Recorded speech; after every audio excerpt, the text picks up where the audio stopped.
Priya RTO office போகணும், சீக்கிரம் கிளம்பு. எல்லாம் எடுத்துட்டியான்னு செக் பண்ணிக்க. என்ன என்ன என்ன எடுக்க போற? ஏய் ஏய், அது என்னது? சாக்பீஸ் இருக்கு. எட்டு போடுறதுக்கு சாக்பீஸா?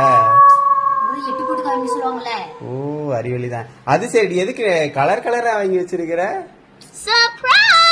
இல்லங்க, அதான் நம்பர் பிளேட்டே கலர் கலரா தராங்க. ஆர்டிஓ ஆபீஸ் அவருக்கு வந்து பாத்தீங்கன்னா எந்த கலர் பிடிக்குன்னு யாருக்கு தெரியும். ஏதாவது ஒரு கலர் சொல்லிட்டாருன்னா அதனால இருக்கிற எல்லா கலர்லயும் ஒவ்வொரு கலர் வாங்கிருக்கேன். அதுலயும் 2 கலர் இல்லன்ட்டாங்க. அவருக்கு பிடிச்ச கலர்ல எட்டு போட்டு காமிக்க போறியா? இன்னைக்கு உனக்கு கன்ஃபார்ம் லைசன்ஸ் உண்டு. உனக்கு லைசன்ஸ் கிடைச்சிரும் பிரியா.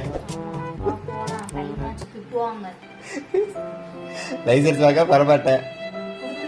கொடுத்துருவாரு. வாங்கிடலாம், விடுப்போம்.